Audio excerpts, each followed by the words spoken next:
blessings of God, who is very merciful. This is Amir Sultan, QHSE Business International CEO. I hope you are following your videos. Today I will be talking on chapter number 263 part 2. Before I proceed to chapter number 263 part 2, I would like all of you to subscribe my YouTube channel and press the bell button after being there. Moreover, follow me on Facebook, Instagram, LinkedIn and Twitter. Thank you so much. Chapter number 263 part 2 is about HSE and measures related to working on a heavy machinery.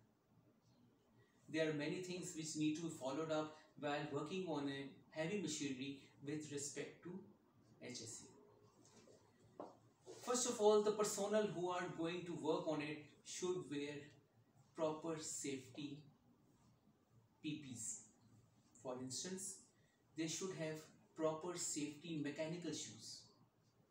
They need to have a heavy mechanical shoes with a proper steel toe so that anything falling down on their feet should save their toe appropriately and safely. Moreover, further they need to wear proper safety gloves. They should have a proper safety mask. They should have a proper safety goggles. They should have a safety helmet. They should have a proper clothing and earplugs if the place is having some noise. Further to this, the area where the heavy machinery work is going to be done need to be barricaded. That need to be properly barricaded and proper safety signs should be present to see any ambiguity if comes down, so that people knows that that area is specifically working for the maintenance of the machineries. To add on, fire extinguishers should be present near to that place where the heavy machinery work is going on.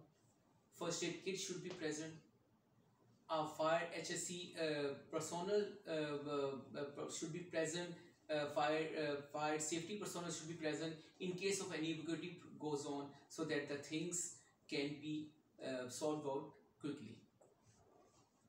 Further to that, the details about that machinery needs to be present with that person before the work on that machine commences.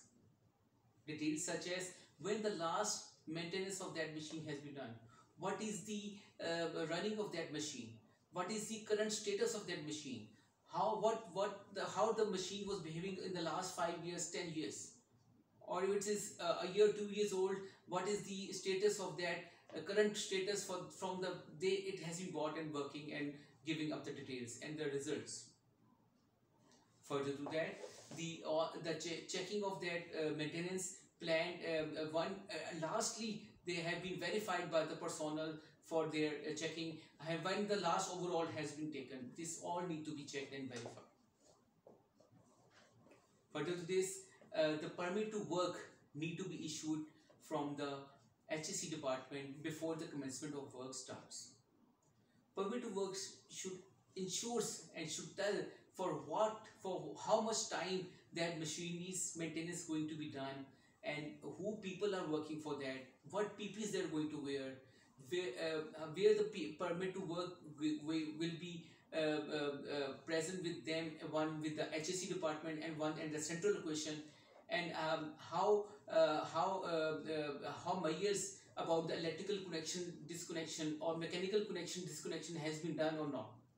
These all things are present in the permit to work, which need to be signed and verified by the HSE head before commencement of the work on heavy machinery starts.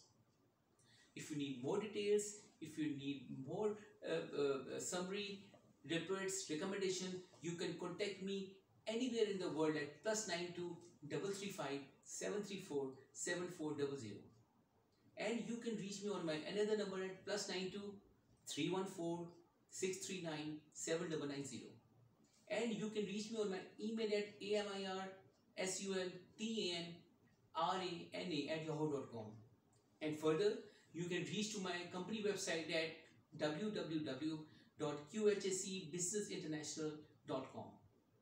Thank you so much.